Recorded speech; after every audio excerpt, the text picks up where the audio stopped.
Hello, welcome back to another Football Manager experiment video with me, DJamFM. I hope you're all doing really well.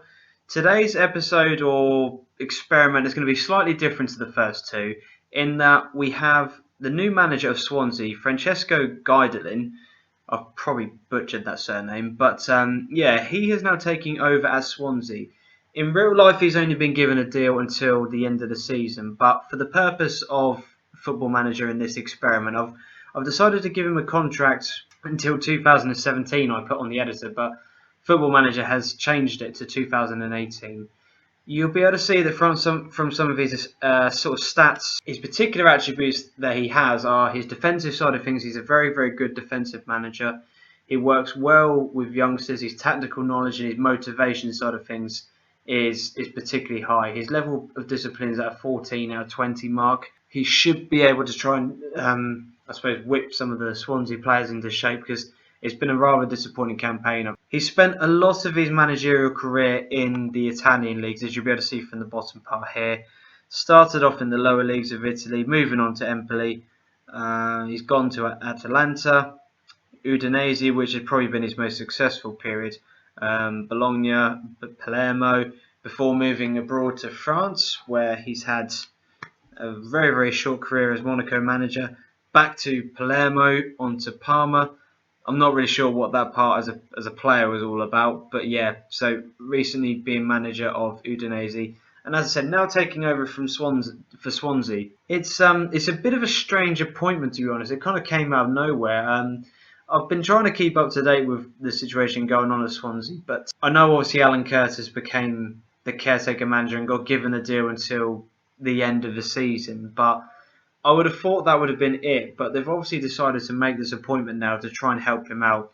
And I understand it's going to be working on a joint manager basis, which I've never really got. I think they're going to be reviewing that at the end of the season to see how well he has or hasn't done. But as I said, we're going to progress normally 2 or 3 years, but with Football Manager and the managers that you tend to see in the Premier League, it'll be very interesting to see how Swansea actually do and how they compete, and whether or not he's actually going to stay on beyond that period of time, or whether or not he even stays at all. He could well be sacked within the first few months, and we've only done one season. This is a complete waste of everybody's time. But yeah, as I said, we'll progress one season, see what's kind of going on with Swansea, see how well they've done, and see whether or not he can bring any success and possibly maybe bring another trophy. So here we are, we're back for the second part of the episode with Francesco Guidolin is the manager of Swansea.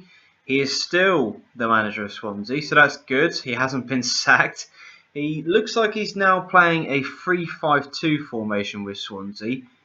Let's see how they've actually done in terms of the Premier League, FA Cup, League Cup, etc. and just kind of analyse some of the performances that they have been doing. So yeah, the actual season itself has gone, I'd say, okay for Swansea. They've been in a sort of mini league here. There's 4 teams stuck on 47 points, all got exactly the same win ratio, all exactly the same draw and loss ratio.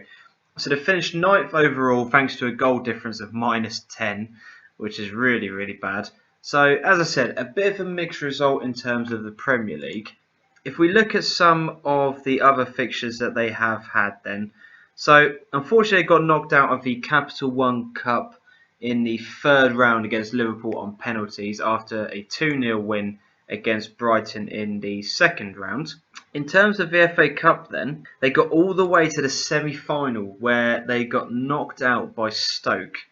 Now, did Stoke go on to end up winning it? No, they didn't. So they lost to Chelsea in the end. So they would have had a tough game regardless of how well they did. So yeah, 3rd round of the Capital One Cup rather, and the semi-final of the FA Cup. So they've actually had a pretty decent season really. A bit of a tough end to the campaign, which has resulted in quite a few losses here. But they managed to finish off the season winning 3-1 against my current team I am managing on Football Manager, which is Tottenham Hotspur. Now, we did allude to the tactic earlier on, so this is how they're currently playing at the moment. They've currently got Stephen Naismith up top, which is interesting because I've just spent I've just spent an experiment doing Stephen Naismith at his new club, which is Norwich. So that's really interesting to see that Swansea have actually signed him on here and are now playing him as a striker. The 3-5-2 formation is actually working out quite well for them. They've got a very, really decent attacking front, sort of like five, I suppose you would say, in the middle. There's not really one defensive player you would put in amongst that, which probably does leave them exposed quite a lot in sort of like games, because they've only got the three centre halves and not really a huge amount sort of protecting them. In terms of the transfers in, let's have a look at some of the history of the players that have signed. So yeah, Ryan Nyambe, who is a good youngster actually in terms of football manager for Blackburn. He turns out to be quite a good prospect. He's going to need to finish on his improve on his composure. We've also signed Stephen Naismith, as we've already alluded to, for £2.5 million. That's a bit of a good bargain buy there. And Christophe Hele, who has recently been playing for PSG, if I'm correct.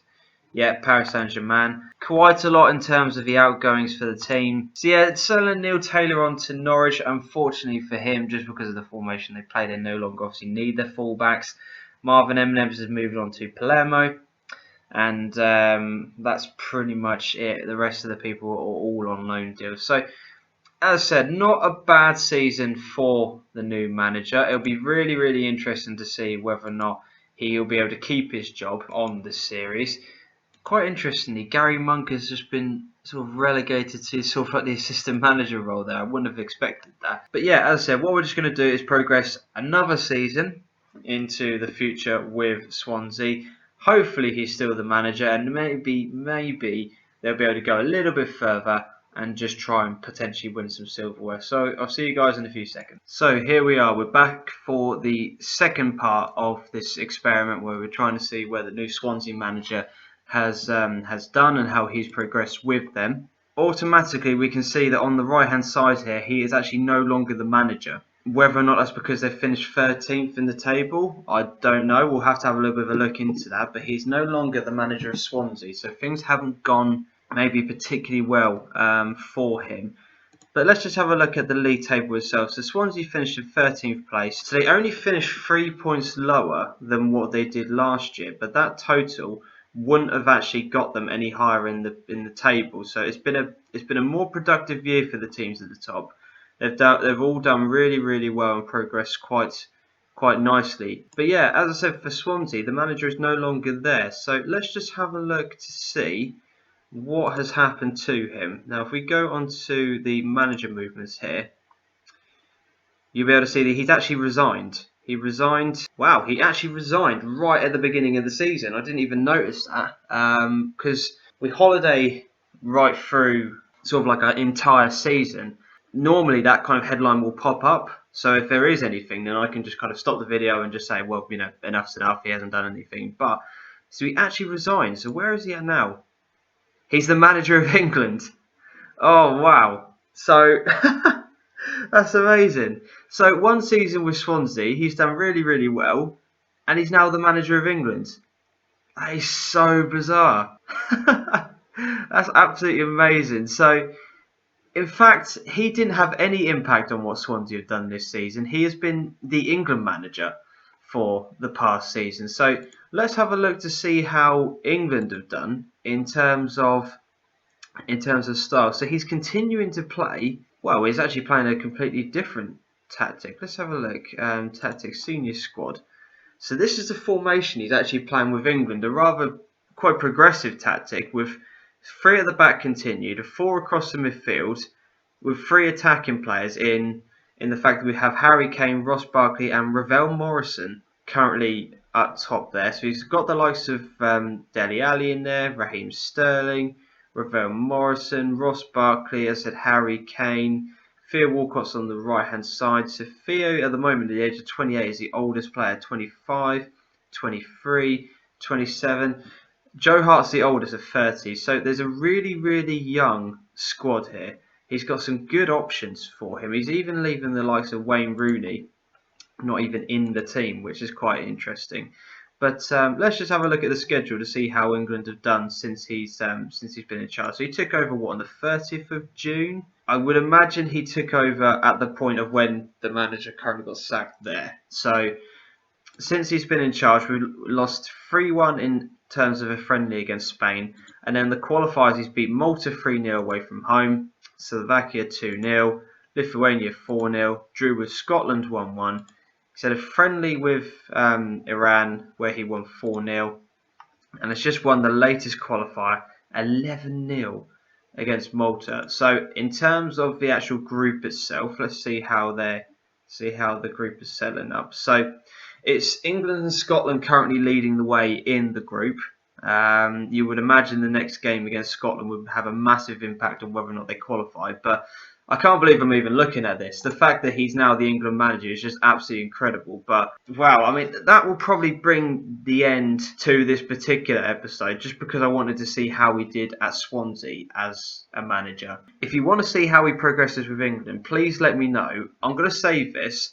So if you want to see how he progresses with England, I will do an extra episode, but purely based on the England save rather than focusing in on Swansea. So if you've taken the time to watch this, Swansea fans, sorry to disappoint you, but basically if your manager does well, he's not going to hang around for long, is kind of the long and short of it. In real life, he's only taking over for half a season. For the aim for Swansea now is just to purely stay up, but if he gets a full season under his belt, according to Football Manager, he will do well for you, and that's the main thing. So as I said, if you've liked the video, please give it a thumbs up, comment, subscribe to the channel, follow me on Twitter, let me know what you thought of the video. It's something a little bit different in terms of a twist, and we normally do player experiments, but I thought I'd do the manager one because there's not really an awful lot happening in the January transfer window to really do. But as I said, if you've enjoyed it, let me know. Thank you very much for taking the time to watch the video, and until next time, adios.